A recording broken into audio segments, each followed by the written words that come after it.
بسم الله الرحمن الرحيم.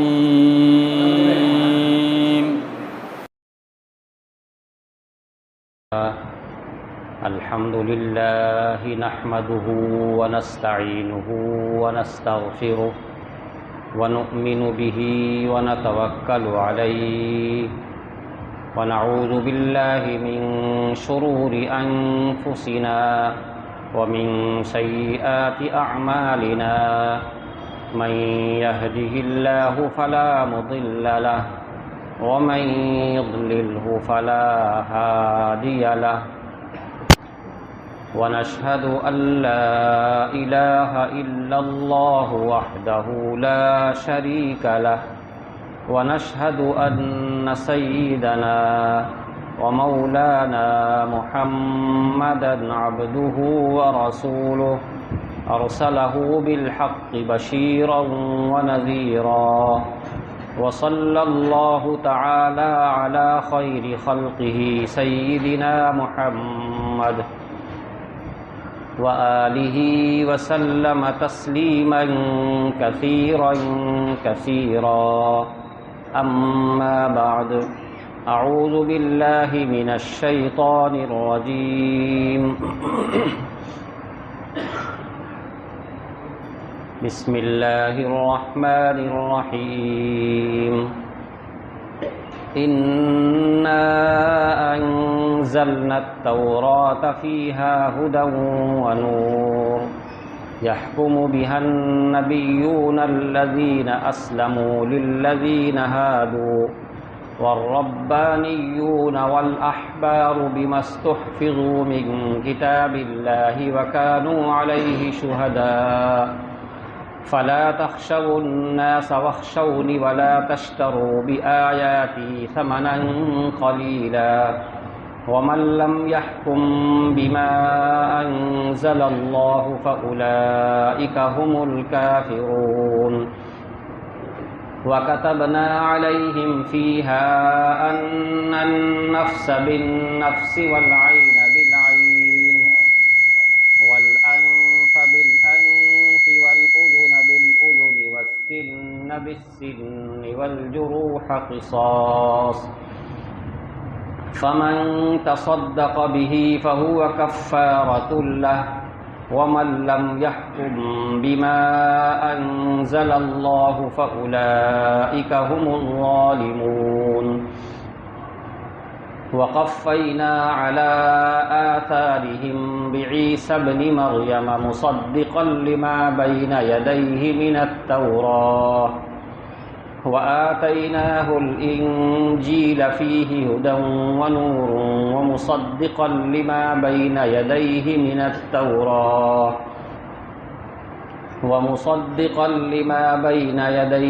التوراة وهدى وموعظة للمتقين وليحكم أهل الإنجيل بما أنزل الله فيه ومن لم يحكم بما أنزل الله فأولئك هم الفاسقون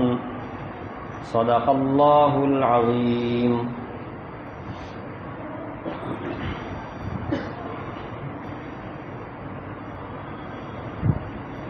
محترم بزرگوں اور دوستوں، یہ سورہ مائدہ ہے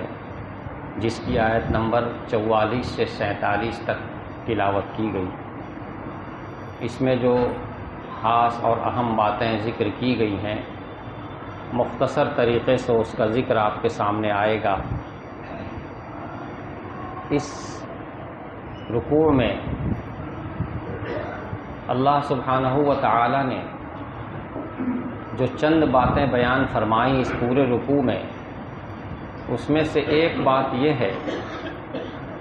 کہ اس سے پہلے جو یہود کی قوم گزری ہے اور عیسائی گزرے ہیں یا موجود ہیں اور یہ مسلمانان، ان سب کو الگ الگ مخاطب کر کے ان سے خاص بات کی گئی ہے. یہود کے بارے میں اور جو کتاب حضرت موسیٰ علیہ السلام پر نازل کی گئی تھی اس کا ذکر ہے، پھر حضرت عیسیٰ علیہ نبینا علیہ السلام پر جو کتاب نازل کی گئی اس کا ذکر ہے، پھر جناب رسول اللہ صلی اللہ علیہ وسلم کو مخاطب کر کے ان کو جو کتاب دی گئی یعنی یہ قرآن کریم اس کا ذکر ہے،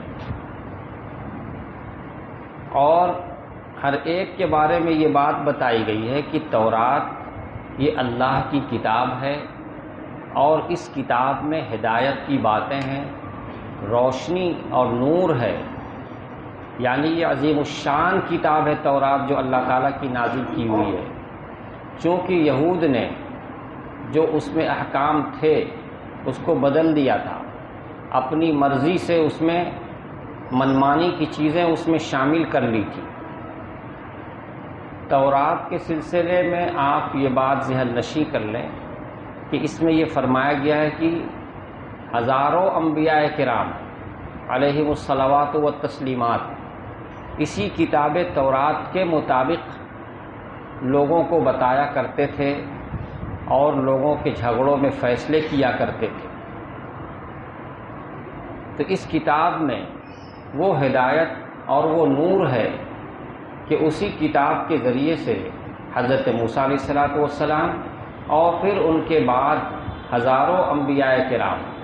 اسی کتاب میں جو احکام ہیں اسی کے ذریعے سے لوگوں کو مسائل بتاتے اور لوگوں کے درمیان جھگڑے اگر ہوتے تو ان نزاعات کے فیصلے فرماتے۔ گویا اس کتاب میں ہدایت کی بہت ساری باتیں تھیں، اور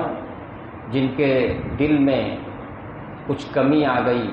شک و شبہ آ گیا، تو شک و شبہ کو ختم کرنے کی بہت ہی زیادہ اس کے اندر صلاحیت تھی، اس کے اندر نور تھا، ایسی روشنی تھی کہ اس روشنی سے دل کے بہت سارے شک و شبہات ختم ہو جایا کرتے تھے۔ تو اتنی بہترین اللہ کی نازل کی ہوئی کتاب تورات، اور ان لوگوں نے اس میں اپنی طرف سے بہت کچھ لگا دیا۔ اس کتاب کی حفاظت کی ذمہ داری اللہ تعالیٰ نے اس کے علماء کو دی تھی۔ جو علماء ہیں یہود میں، تورات کے عالم ہیں، تورات کے حافظ ہیں، ان کی ذمہ داری تھی کہ مکمل طریقے سے اس کتاب کی حفاظت کریں۔ تو جب تک یہود کے علماء کتاب تورات کے مطابق فیصلے سناتے رہے اور اس کے مطابق احکام لوگوں کو بیان کرتے رہے، تب تک اس کتاب کی حفاظت ہوتی رہی۔ لیکن ایک وقت ایسا آیا کہ ان کے علماء جو علماء کہلاتے تھے، لوگ ان کو علماء سمجھتے تھے اور لوگ ان کو شیخ و مرشد بھی سمجھتے تھے، ان لوگوں میں کمی آ گئی، حالات بدلنے لگے اور لوگ اپنی اپنی مرضی کے مطابق یا لوگوں کی مرضی کے مطابق فیصلے سنانے لگے۔ اب اللہ تعالیٰ کی مرضی ختم کر دی گئی، اللہ تعالیٰ کا جو فیصلہ تھا، جو ہدایت کی بات تھی، اس کو ختم کر کے لوگوں کے حالات کے پیش نظر فیصلے کرنے لگے۔ تو دھیرے دھیرے کتاب میں جو اصل بات تھی وہ کم ہوتی چلی گئی، اور جو ان کی طرف سے اپنی طرف سے لگائی ہوئی باتیں زیادہ ہوتی چلی گئی۔ تو اب وہ کتاب محفوظ نہیں رہ گئی۔ جب تک علماء اس میں سچے تھے، صحیح فیصلے کیا کرتے، اسی کے مطابق فیصلے کرتے، تب تک تو معاملہ بالکل صحیح اور درست تھا۔ لیکن جب وہ بدلے تو انہوں نے کتاب کو بھی بدلنا شروع کر دیا، جبکہ اس کتاب میں اللہ تعالیٰ کی باتیں تھیں۔ اللہ سبحانہ و تعالیٰ فرما رہے ہیں انا انزلنا التوراۃ، یقیناً ہم نے تورات نازل کی ہے، یہ ہماری کتاب ہے نازل کی ہوئی، کسی کی بنائی ہوئی نہیں۔ فیہا ھدی و نور، اس میں ہدایت کی باتیں ہیں، اس میں نور ہے، اس میں روشنی ہے۔ جیسے یہ قرآن کریم اللہ کی نازل کردہ ہے اور اس میں ہدایت کی باتیں ہیں اور اس میں نور ہے، اسی طریقے سے تورات میں بھی ہدایت کی باتیں اور نور اس میں بھی تھا۔ یحکم بہا النبیون الذین اسلموا، اسی تورات کے مطابق نبی انبیاء کرام علیہم الصلوات و تسلیمات حکم دیا کرتے تھے، اسی کے مطابق فیصلے سنایا کرتے تھے، اسی کے احکام کو جاری کیا کرتے تھے۔ اور وہ نبی کیسے تھے؟ الذین اسلموا، ان نبی کی صفت یہ ہے کہ وہ خود اللہ تعالیٰ کے حکم کے خود بھی فرما بردار تھے، وہ خود بھی اللہ تعالیٰ کے حکم کے فرما بردار تھے اور اسی کے مطابق لوگوں کو بھی بتایا کرتے تھے. یہودیوں کو خاص طور سے للذین ہادوا، یہودیوں کو وہ اسی کے مطابق احکام سنایا کرتے، بتایا کرتے تھے. اور نبیوں کے علاوہ نبی گزرنے کے بعد جو اس میں علماء اور مشائخ الربانیون والاحبار، یہ علماء اور مشائخ یہ بھی اسی کے مطابق فیصلے سنایا کرتے تھے، احکام جاری کیا کرتے تھے. ایک لمبی مدت تک کتاب تورات کے مطابق انبیاء کرام اور ان کے ساتھ ساتھ علماء اور مشائخ ربانی یہ حضرات اسی کے مطابق فیصلے کیا کرتے تھے، اس لیے کہ انہی کو یہ ذمہ داری دی گئی تھی کہ اللہ کی اس کتاب کی وہ حفاظت کریں. وَكَانُوا عَلَيْهِ شُهَدَاءَ، اور اس کی خبرگیری پر، اس کی نگرانی کرنے پر وہ مقرر کیے گئے تھے. ان علماء کو ذمہ داری دی گئی تھی کہ اس کتاب تورات کی حفاظت کریں، نگرانی کرتے رہیں، کہیں سے اس میں کوئی کمی، کہیں سے کوئی تبدیلی، کہیں سے کوئی خرابی نہ آنے پائے. یہ اللہ تعالیٰ نے ان کو ذمہ داری دی تھی. لیکن افسوس کہ انہوں نے اس ذمہ داری کو ایک زمانے تک تو نبھایا، لیکن پھر ایک ایسا وقت آیا کہ انہوں نے اس ذمہ داری کو نہیں ادا کیا اور اس ذمہ داری کے ادا کرنے سے قاصر رہے، کوتاہی برتتے رہے، غفلت برتتے رہے اور دھیرے دھیرے اس میں ملاوٹ کرتے رہے، احکام کی تبدیلی کرتے رہے. اب نتیجہ ایسا ہو گیا کہ وہ پوری طرح محفوظ نہیں رہا. اب جب رسول اکرم صلی اللہ علیہ وسلم تشریف لے آئے اور آپ نے ان کی خرابی کو واضح کر دیا، انہوں نے جو کچھ تبدیلی کی تھی اس کو بھی واضح کر دیا، دکھلا دیا، تو اب جو اس کے علماء تھے موجود، ان کو یہ پریشانی شروع ہوئی کہ آج اگر ہم اسلام لے آئیں گے تو ہم جو اس وقت شیخ بنے بیٹھے ہوئے ہیں اور پیر بنے بیٹھے ہوئے ہیں یا بڑے عالم بنے بیٹھے ہوئے ہیں، لوگ آ رہے ہیں ہمارے ارد گرد، مرید بن کر بیٹھ رہے ہیں، اعتقاد اور عظمت کے ساتھ بیٹھ رہے ہیں اور مسلسل ہدایہ پیش کر رہے ہیں، ہر وقت کچھ نہ کچھ تحفہ چلا آ رہا ہے. آج اگر ہم اسلام قبول کر لیتے ہیں تو ہماری یہ بڑائی، ہماری یہ چودراہٹ ختم ہو کے ہم عام آدمی کی طرح ہو جائیں گے، وہ بھی مسلمان ہو جائیں گے، ہم بھی مسلمان ہو جائیں گے. اور وہ جانتے تھے کہ اگر علماء یہ سمجھتے تھے کہ ہم لوگ اسلام لے آئیں گے تو ہمارے ماننے والے جو لوگ ہیں وہ بھی اسلام لے آئیں گے، تو اب ان کو یہ خدشہ تھا کہ ہماری پیری ختم ہو جائے گی، ہماری چودراہٹ ختم ہو جائے گی. یہ ڈر لگا ہوا تھا. یہ مال کی محبت جو ہے بہت ہی عجیب چیز ہے. اگر کہا جائے تو دنیا کا سارا فساد اسی میں گھسا ہوا ہے.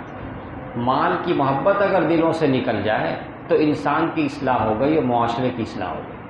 جب تک مال کی محبت اور جاہ کی کہ میں بڑا بنا رہوں، میری تعظیم کی جاتی رہے، میری بات مانی جاتی رہے، اس کو بڑا بننا کہتے ہیں، اس کو حب جاہ کہا جاتا ہے. تو مال کی محبت اور جاہ کی محبت جب تک ہے تب تک فساد ہی فساد ہے، فساد ہی فساد ہے. اور ان کے علماء میں یہی بات گھسی ہوئی تھی، مال کی محبت گھسی ہوئی تھی اور جاہ کی محبت کہ میں بڑا بنا رہا ہوں، شیخ بنا رہا ہوں، مرید پیر بنا رہا ہوں، لوگ میری مریدی کو اختیار کرتے رہیں، میرے معتقد بنے بیٹھے رہیں. اللہ تعالیٰ نے فرمایا فلا تخشوا الناس، اے یہود کے علماء، اے یہود کے رؤساء اور امراء، لا تخشوا الناس، لوگوں سے مت ڈرو کہ پھر کیا ہوگا اس کے بعد، بلکہ اللہ تعالیٰ دعوت دے رہے ہیں ان کو وخشونی، مجھ سے ڈرو، میرا ڈر اپنے دل میں پیدا کر لو. جب میرا ڈر دل میں پیدا ہو جائے گا تو تمہاری اصلاح ہو جائے گی. فلا تخشوا الناس وخشون ولا تشتروا بآیاتی ثمنا قلیلا، اور میری آیتوں پر تھوڑی سی رقم مت خریدو، تھوڑا سا سامان، کچھ بھی سامان مت لو. تھوڑا سا، اللہ تعالیٰ ہمیشہ اس کو تھوڑا ہی کہتے ہیں اس لیے کہ وہ چاہے جتنا بھی لے لے، آخرت میں جو ملنے والا ہے اس کے سامنے تو وہ کچھ بھی نہیں، بہت ہی تھوڑا ہی ہے، اس لیے اللہ تعالیٰ اس سے تھوڑا کہتے ہیں. اس کا مطلب یہ نہیں لینا چاہیے کہ تب زیادہ لیا جا سکتا، تھوڑا لینا منع ہے، تھوڑا جو زیادہ لیا جا سکتا ہے، بلکہ مطلب یہ ہے کہ تم جتنا بھی لیتے ہو وہ آخرت کے مقابلے میں تھوڑا ہی ہے، اس لیے تھوڑا کہا جاتا ہے. تو میرا ڈر پیدا کر لو، لوگوں سے ڈر مت کر رکھو.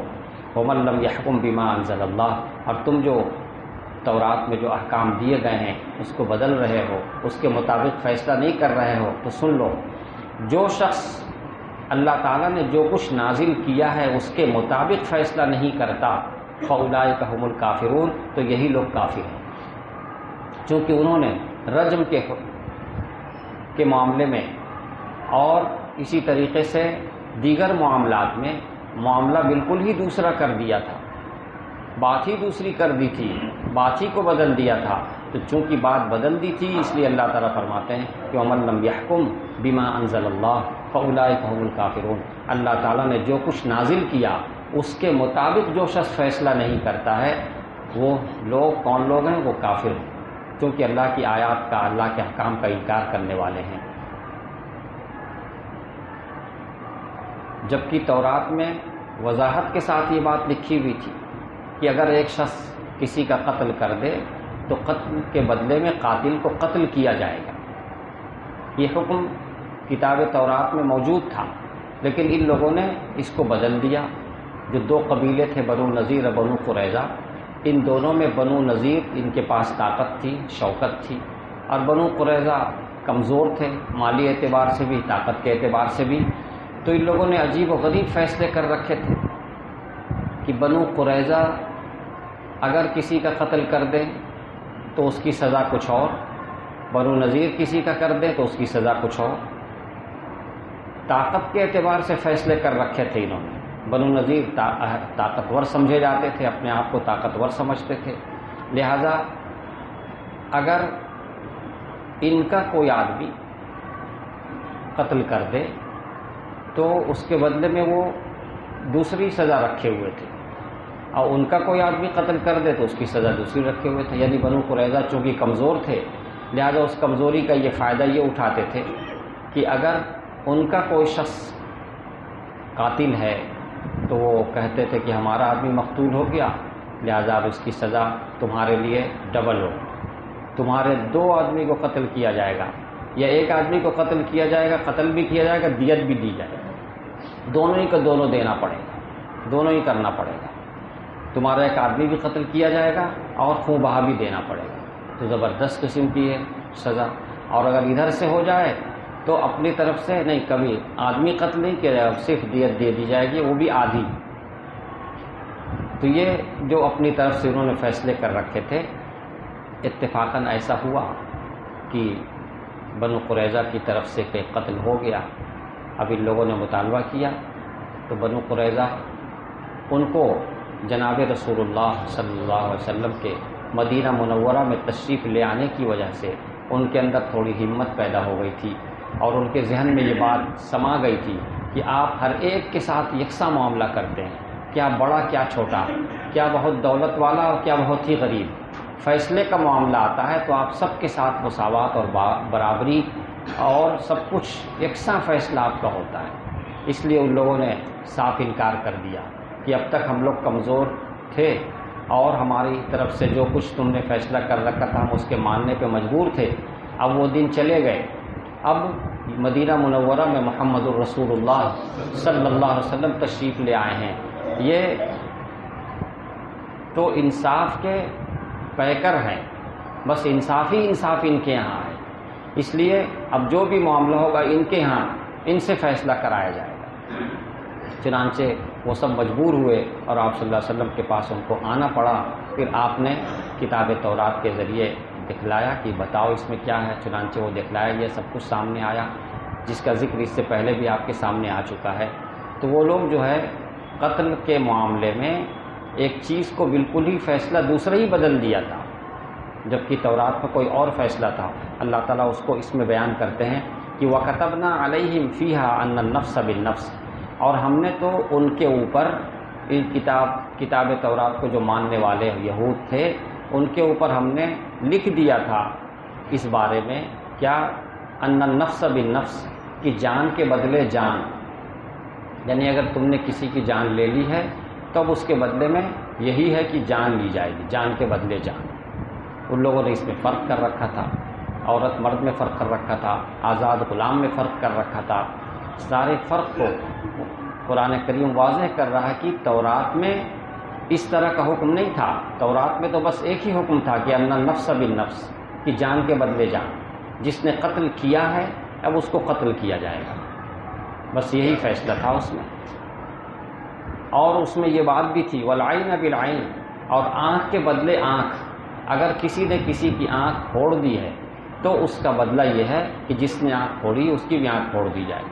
یہ اس میں سزا تھی، مگر ان لوگوں نے اس کو بھی بدل دیا تھا. والانف بالانف، اور ناک کے بدلے ناک. کتاب تورات میں اللہ تعالیٰ فرما رہے ہم نے یہ فیصلہ لکھ دیا تھا، اس میں یہ بات لکھی ہوئی موجود تھی کہ ناک اگر کسی نے کسی کی کاٹ دی ہے، توڑ دی ہے، تو اس کے بدلے اس ناک توڑنے والے کی ناک توڑی جائے گی. والاذن بالاذن، اسی طرح کان کے بدلے اس کا کان کاٹا جائے گا، اور اس نے کان کاٹ دیا ہے جتنا کاٹا ہے اتنا ہی اس کا کاٹا جائے گا. والسن بالسن، اور دانت کے بدلے دانت، اگر اس نے دانت توڑ دیا ہے تو اس کا بھی دانت توڑا جائے گا. والجروح قصاص، اور اس کے علاوہ کوئی بھی کسی نے کوئی زخم لگا دیا کسی بھی طرح کا تو اس کے بدلے میں اس کو زخم لگایا جائے گا، اتنا ہی، اس سے زیادہ نہیں، زیادہ کی بالکل اجازت نہیں ہے.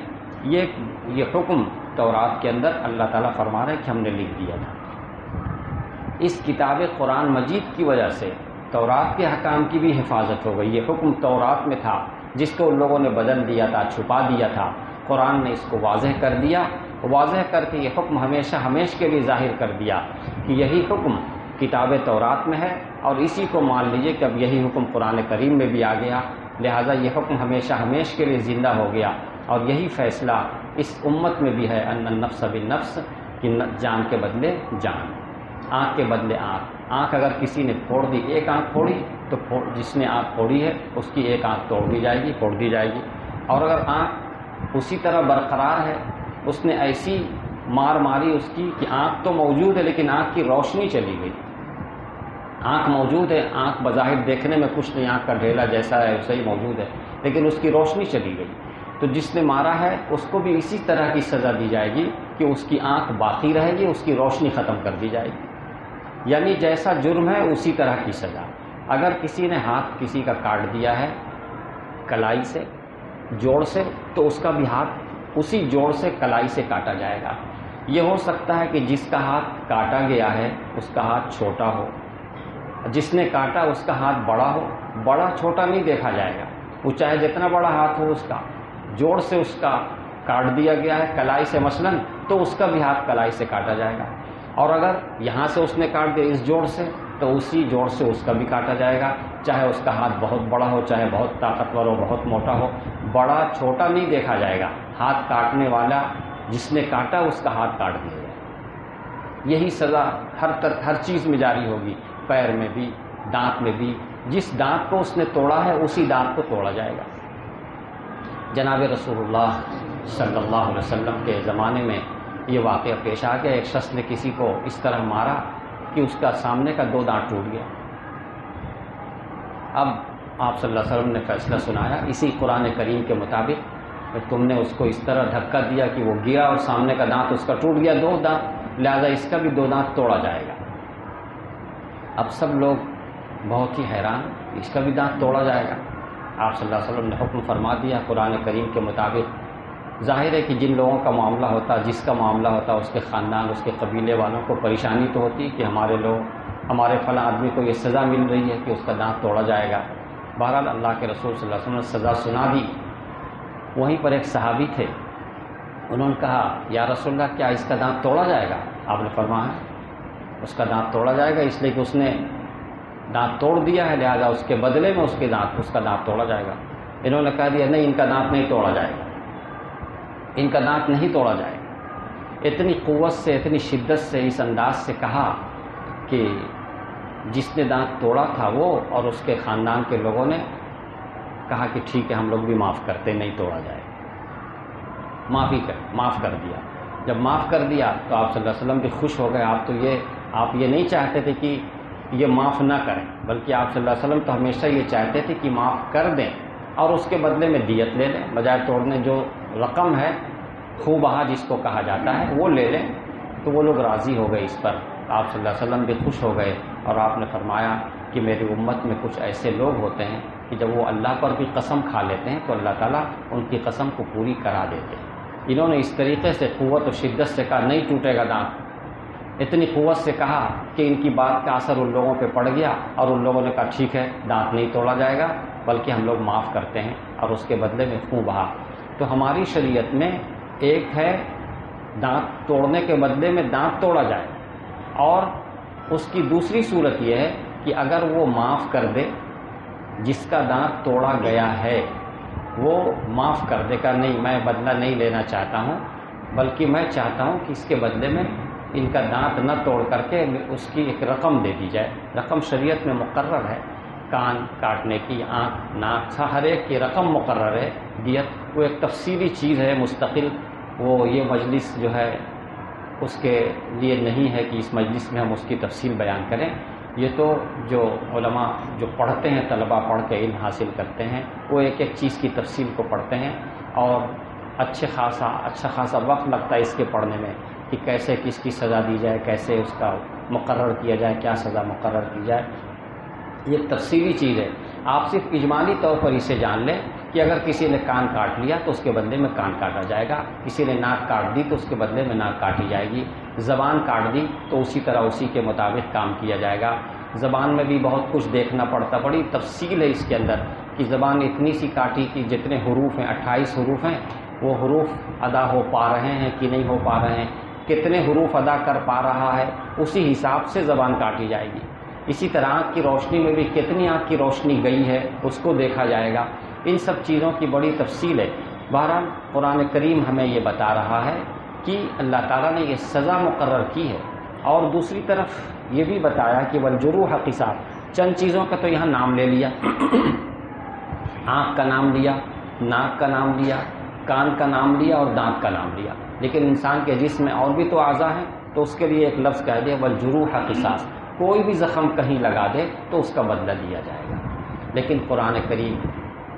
چونکہ ہدایت کی کتاب ہے، اس میں بھی نور ہے، اس لیے آگے کہا جا رہا فمن تصدق بہ فہو کفارۃ اللہ، پھر جس نے معاف کر دیا۔ یہ ایک بہت بڑی ترغیب بھی دی جا رہی ہے کہ اگر کسی نے جان بوجھ کر ہو یا بھول کر ہو زخم لگا دیا، دانت توڑ دیا، کچھ کر دیا، فمن تصدق بہ، جس کا دانت ٹوٹ گیا ہے یا جس کا کان کٹ گیا ہے، اگر اس نے معاف کر دیا فہو کفارۃ اللہ، تو یہ اس کے لیے گناہوں سے پاکی کا سبب ہو جائے گا، گناہوں سے پاکی کا سبب ہو جائے گا۔ یہ ایک بہت بڑا فائدہ اس کو ہو جائے گا۔ مثال کے طور پر ایک شخص نے دوسرے کا دانت توڑ دیا، مثلا اب جس کا دانت ٹوٹ گیا ہے اس کو اختیار ہے کہ تم بھی کہو کہ نہیں ہم تو بدلہ لیں گے، دانت اس کا توڑا جائے گا، دانت توڑوائیں گے۔ اور دوسری صورت یہ ہے کہ وہ یہ کہے کہ میں نے اس کو معاف کر دیا، اور اس معاف کرنے کے بارے میں اللہ تعالیٰ فرما رہے ہیں کہ اگر اس نے معاف کر دیا تو اس کا سارا گناہ معاف کر دیا جائے، تو ایک بہت بڑا فائدہ اس کو ہو جائے گا۔ آپ صلی اللہ علیہ وسلم یہ سمجھایا کرتے تھے، جہاں اس طرح کا معاملہ آتا تھا تو آپ سمجھاتے تھے کہ اگر تم معاف کر دو گے تو تمہارا سارا گناہ معاف ہو جائے گا، تو لوگ تیار ہو جاتے تھے اور خوش ہو جاتے تھے کہ چلیے اگر میرا ایک دانت ٹوٹا اور اس کے بدلے میں اگر معاف کر دوں تو اس کے بدلے میرے سارے گناہ معاف ہو جائیں گے، یہ تو بہت بڑا فائدہ ہے میرے لیے، تو اس طرح لوگ تیار ہو جاتے تھے۔ تو قرآن نے یہ سمجھا دیا، فمن تصدق، قانون بھی بتا دیا اور ترغیب بھی دے دی۔ قانون تو یہ بتا دیا اگر تم نہیں مانتے ہو، تمہاری ضد ہے کہ نہیں میرا دانت توڑا گیا لہذا اس کا توڑنا ہی پڑے گا، میرا کان کاٹا گیا لہذا اس کا کان کاٹا ہی جائے گا، ہم یہی چاہتے ہیں، تو قرآن کہتا کاٹ سکتے ہیں، لیکن زیادہ نہیں ہونا چاہیے، انصاف تو انصاف کے حساب سے۔ اور اگر معاف کر دیا تو اللہ تعالیٰ نے اس معاف کرنے کے لیے جو لفظ استعمال کیا فمن تصدق، گویا کہ اس نے صدقہ دے دیا، فہو کفارۃ اللہ، تو وہ اس کے لیے کفارہ ہے۔ آگے پھر وہی بات ہے ومن لم یحکم، اور جو شخص اس کے مطابق فیصلہ نہیں کرے گا جو اللہ نے نازل کیا ہے، تو ایسے ہی لوگ بڑے ظلم کرنے والے ہیں۔ یہ بہت بڑا ظلم ہوگا کہ اللہ تعالیٰ نے جو حکم نازل کیا اس کے مطابق فیصلہ نہ کرے، ہاں اس کے مطابق فیصلہ کرنا چاہیے۔ ہمارے اس زمانے میں یہ بدلہ لینے کے معاملے میں بہت ہی زیادہ زیادتی ہوتی ہے، بہت زیادہ زیادتی ہوتی، اوپر سے لے کے نیچے تک، نیچے سے لے کے اوپر تک، سب میں انصاف گویا تو اٹھ ہی گیا ہے۔ اگر ایک آدمی نے کسی آدمی کا تھوڑا سا نقصان کر دیا تب دوسرا آدمی بدلہ لیتا ہی رہے گا، آج بھی، کل بھی، پرسوں بھی، مہینوں اور سالوں سال، وہ ایک کیا بات ہو گئی کہ وہ زندگی بھر کا جھگڑا چلتا رہے گا۔ ایک بار اس نے کچھ کہہ دیا یا کچھ نقصان کہہ دیا، آپ نے بھی اس کا بدلہ لے لیا، معاملہ ختم، پھر ٹھیک ہو جانا چاہیے۔ نہیں، اب وہ چلے گی، لڑائی چلے گی، اب اس کی اولاد سے بھی چلے گی اور اس کے دوستوں سے بھی چلے گی اور پوری باڑی میں چلے گی، ایک لمبا مسئلہ بنا ہوا ہے۔ کاش کہ ہم لوگ اس آیت کے اس جملے پر دھیان دیں، فمن تصدق بہ فہو کفارۃ اللہ، جس نے معاف کر دیا بس وہ اس کے گناہوں کا کفارہ ہو گیا۔ تو ہم لوگ معاف کرنا نہیں سیکھتے ہیں، اور بلکہ بدلہ پہ بدلہ، بدلہ پہ بدلہ، بدلہ پہ بدلہ، سوچیے کتنی دور تک ہم لوگ کام کرتے رہتے ہیں، جبکہ انسان ہر شخص چاہتا ہے کہ ہم ٹینشن میں نہ رہیں۔ تو یہ تو ٹینشن کی بات ہے، خود ہی ٹینشن خریدتا رہتا ہے۔ کسی کا کچھ ہوا جلدی سے کام ختم کر کے معاملہ ختم کر دینا چاہیے، یا تو معاف کر کے یا بدلہ لے کے ختم، لیکن نہیں صاحب اسے رکھے رہیں گے، پالتے رہیں گے، سوئیں گے تب بھی وہی دماغ میں رہے گا، جاگیں گے تب بھی وہی رہے گا، کچھ بھی کریں گے ہر وقت وہی ایک چرچا چلتا رہتا ہے۔ تو اس کی وجہ سے ہم لوگوں نے خود ہی اپنے سکون کو برباد کر رکھا ہے۔ سکون، عقل مند آدمی سکون چاہتا ہے تو سکون کا طریقہ بھی اپناتا ہے۔ ہم لوگ خالی سکون چاہتے ہیں، اس کا طریقہ نہیں اپناتے ہیں۔ تو یہ سکون چاہتے ہیں تو اس کا طریقہ بھی اپنانے کی کوشش کریں، معاف کرنا سیکھیں، معاف کرنا سیکھیں، دل سے معاف کرنا سیکھیں۔ جس قدر معاف کریں گے اللہ تعالیٰ اتنا ہی ہم کو معاف کرتا رہے گا، اللہ تعالیٰ اتنا ہی ہم کو معاف کرے گا۔ ہم لوگ کو ایک دعا سکھائی گئی ہے، یہ رسول اکرم صلی اللہ علیہ وسلم نے سکھایا ہے، اللہم انک عفو تحب العفو فاعف عنی، جو رمضان میں کثرت سے پڑھی جاتی ہے، خاص طور سے اخیر عشرہ میں یہ دعا کثرت سے پڑھی جاتی ہے، اللہم انک عفو، یا اللہ آپ تو بہت معاف کرنے والے ہیں، تحب العفو، معاف کرنے کو پسند بھی کرتے ہیں، فاعف عنی، لہٰذا ہم کو معاف کر دیجیے۔ کتنی اچھی دعا سکھائی گئی، یا اللہ آپ معاف کرنے والے ہیں، معاف کرنے کو پسند کرتے ہیں، اس لیے ہم کو معاف کر دیجیے۔ تو یہ ترغیب، اور اسی طرح دعا کی جاتی ہے، اللہم انی اسألک العفو والعافیہ، یا اللہ میں آپ سے معافی مانگتا ہوں اور عافیت بھی مانگتا ہوں، دونوں ہی مانگتا ہوں، عفو اور عافیت دونوں۔ تو ہم لوگ معاف کرنا سیکھیں گے تو معاف کرنے سے نقصان نہیں ہوگا، بہت کچھ فائدہ ہوگا، اگلا شخص وہ بھی راضی ہو جائے گا۔ اور اگر ہم بدلہ لینے کی ہمیشہ کوشش کرتے رہیں گے تو وہ بھی کبھی راضی نہیں ہوگا، ہم بھی کبھی راضی نہیں ہوں گے، لڑائی چلتی رہے گی۔ اور اگر معاف کر دیں گے تو اگلا شخص بھی راضی ہو جائے گا، اللہ تعالیٰ بھی راضی ہو جائیں گے، ہمارے گناہوں کا کفارہ بھی ہو جائے گا۔ ہم تو گنہگار ہی ہیں، سر سے پیر تک تو گنہگار ہی ہیں، کوئی نہ کوئی راستہ تو نکلنا چاہیے گناہوں کی معافی کا۔ اللہ تعالیٰ نے وعدہ کر لیا کہ من تصدق بہ فہو کفارۃ اللہ۔ یہ تورات میں یہ چیز موجود تھی جس کو قرآن نے بیان کر دیا، آج بھی یہی سزا قرآن میں موجود ہے، اور ہم لوگوں کو اس کے مطابق ہی عمل کرنے کی کوشش کرنا چاہیے۔ اس کے بعد فرماتے ہیں وقفینا علی آثارہم بعیسی ابن مریم، اور ہم نے ان کے بعد انہی کے قدموں کے پیچھے پھر عیسیٰ علیہ السلام کو بھیجا۔ یہ موسیٰ علیہ السلام تھے، پھر ان کے زمانے میں اور لوگ تھے، اور پھر یہ زمانہ چلتا رہا، اسی کتاب پر عمل ہوتا رہا۔ پھر ایک وقت آیا کہ ہم نے پھر انہی کے بعد میں عیسیٰ ابن مریم علیہ السلام کو بھیجا، اور ان کے پاس پھر کتاب نازل کی حضرت عیسیٰ علیہ السلام پر۔ عیسیٰ علیہ السلام پر جو کتاب نازل کی گئی، اس کتاب کی صفت یہ تھی کہ مصدقا لما بین یدیہ من التوراۃ، کہ وہ تورات کی تصدیق کرنے والے۔ حضرت عیسیٰ علیہ السلام خود تورات کی تصدیق کرنے والے تھے، یعنی عیسیٰ علیہ السلام فرماتے تھے کہ کتاب تورات اللہ کی کتاب ہے، اس لیے اس پر عمل کرو، اس کے مطابق عمل کرو، یہ حضرت عیسیٰ علیہ السلام بتاتے تھے۔ جب عیسیٰ علیہ السلام خود یہ فرما رہے ہیں تو ان کے ماننے والے جو عیسائی ہیں ان کو بھی یہی کہنا چاہیے نا کہ تورات اللہ کی سچی کتاب ہے۔ اور اگر انہوں نے یہ بات نہیں مانی تو گویا انہوں نے اپنے ہی پیغمبر کو نہیں مانا۔ تو یہاں پر عیسیٰ علیہ السلام کے بارے میں کہا جا رہا ہے کہ وہ عیسیٰ علیہ السلام ان کے سامنے جو کتاب تھی پہلے سے جو موجود تھی تورات، اس کی تصدیق کرنے والے تھے۔ اور وآتیناہ الانجیل، اللہ تعالیٰ فرما رہے ہم نے عیسیٰ علیہ السلام کو انجیل عطا فرمائی، فیہ ھدی و نور، اس میں بھی ہدایت کی باتیں تھیں اور اس میں بھی نور تھا۔ جس طریقے سے کتاب تورات میں ہدایت تھی اور نور تھا، اسی طریقے سے انجیل میں بھی ہدایت کی باتیں تھیں اور نور تھا۔ ومصدقا لما بین یدیہ من التوراۃ، اور انجیل کتاب کی یہ صفت ہے کہ وہ تورات کی تصدیق کرنے والی تھی۔ تو دیکھیے عیسیٰ علیہ السلام خود بھی تصدیق کرنے والے تھے، اور ان کے اوپر جو کتاب نازل کی گئی وہ کتاب بھی تصدیق کرنے والی تھی، دونوں ہی کے دونوں تصدیق کر رہے تھے تورات کی، یعنی یہ کہہ رہے تھے کہ یہ کتاب برحق ہے۔ ومصدقا لما بین یدیہ من التوراۃ وہدی وموعظۃ للمتقین، اور اس میں بھی ہدایت ہے اور اس میں بھی موعظت ہے ڈرنے والوں کے لیے۔ گویا اللہ تعالیٰ نے یہ واضح کر دیا کہ تورات بھی برحق کتاب ہے، اس میں بھی ہدایت اور نور ہے، انجیل بھی برحق کتاب ہے، اس میں بھی ہدایت اور نور ہے۔ لہذا انجیل والوں کو کیا کرنا چاہیے؟ وَلْيَحْكُمْ أَهْلُ الْإِنجِيلِ، جو انجیل والے ہیں ان کو تو اللہ تعالیٰ نے انجیل میں جو کچھ نازل کیا ہے اس کے مطابق فیصلہ کرنا چاہیے۔ تو عیسائیوں نے بھی اپنی کتاب انجیل کو چھوڑ دیا، اس کے مطابق فیصلہ کرنا چھوڑ دیا، یہودیوں نے بھی اپنی کتاب تورات کے مطابق فیصلہ کرنا چھوڑ دیا۔ دونوں ہی کو اللہ تعالیٰ ٹوک رہے ہیں کہ تم کو تو چاہیے تھا کہ انجیل میں جو ہے اس کے مطابق فیصلہ کریں، اور سن لو وَمَن لَّمْ يَحْكُم بِمَا أَنزَلَ اللَّهُ، اور اللہ تعالیٰ نے جو کچھ نازل کیا اس کے مطابق جو شخص فیصلہ نہیں کرے گا وہ نافرمان ہے، وہ فاسق ہے۔ یہاں تک تورات کے ماننے والوں کو اور انجیل کے ماننے والوں کو دونوں کو تنبیہ کر دی گئی، دونوں کو سمجھا دیا گیا کہ تم لوگوں کے پاس جو کتاب ہے وہ کتاب خود اللہ کی نازل کردہ ہے، اس میں ہدایت ہے، نور ہے، اس کے مطابق تم کو فیصلے کرنا چاہیے تھا۔ اب اس کے آگے جو آیات آ رہی ہیں ان آیات میں رسول اکرم صلی اللہ علیہ وسلم کو خطاب کیا گیا ہے، اور آپ سے کہا جا رہا ہے کہ آپ کے پاس بھی کتاب نازل کی گئی ہے، یہ کتاب ہدایت قرآن کریم۔ اس کتاب کی بھی صفت یہ ہے کہ اس سے پہلے کی جو کتاب تورات، انجیل، اس کی یہ تصدیق کرنے والی ہے، یعنی یہ کتاب بتا رہے کہ تورات بھی اللہ کی کتاب ہے، اس میں ہدایت و نور ہے،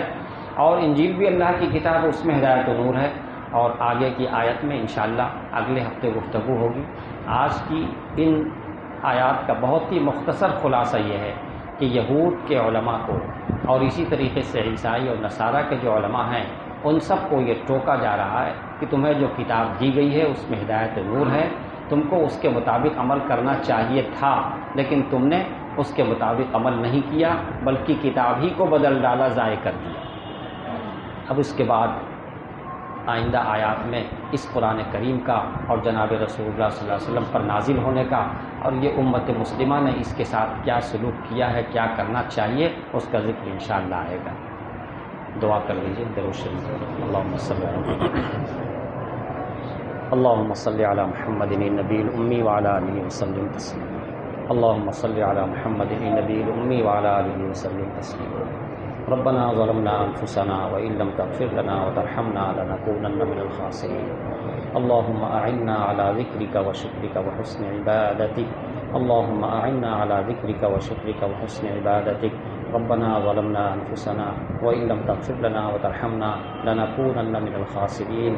یا اللہ یا ارحم الراحمین، ہم سب کے گناہوں کو معاف فرما دیجئے، ہم سب کی کوتاہیوں سے درگزر فرما دیجئے، ہم سب کی پریشانیوں کو دور فرما دیجئے، ہمارے معاملات کو درست فرما دیجئے، ہمارے معاملات کو درست فرما دیجئے، ہمارے معاملات کو درست فرما دیجئے۔ یا اللہ یا ارحم الراحمین، جو کچھ آپ نے قرآن کریم میں نازل کیا ہے اس کے مطابق ہمیں زندگی گزارنے کی توفیق عطا فرما دیجئے، اسی کے مطابق سارے فیصلے کرنے کی توفیق عطا فرما دیجئے، اپنی ذاتی زندگی میں اسی کے مطابق فیصلے کرنے کی توفیق عطا فرما دیجئے۔ یا اللہ یا ارحم الراحمین، یا اکرم الاکرمین، ہم سب کو ہمت اور حوصلہ عطا فرمائیے، ہم سب کو حکمت اور حوصلہ عطا فرمائیے، ہماری نیتوں کو درست فرما دیجئے، ہماری نیتوں کو درست فرما دیجئے۔ یا اللہ یا ارحم الراحمین، جو بلا کسی قصور کے جیل میں بند ہے غیب سے ان کی رہائی کا انتظام فرما دیجئے۔ یا اللہ جن لوگوں کو اس وقت پریشان کیا جا رہا ہے، جو بہت سارے لوگ بے گھر ہو گئے ہیں، بے روزگار ہو گئے ہیں، سخت پریشانی میں مبتلا ہیں، یا اللہ ان کے رہنے کے لیے گھر نہیں ہے اور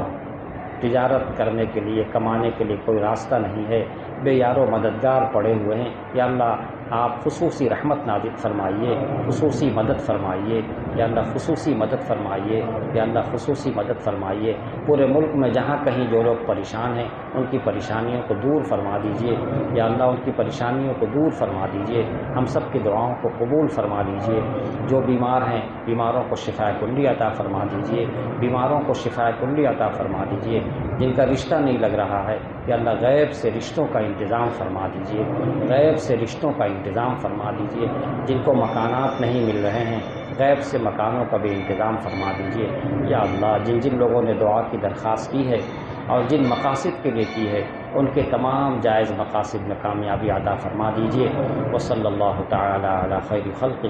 سیدنا محمد وآلہ وصحبہ اجمعین برحمتک یا ارحم الراحمین۔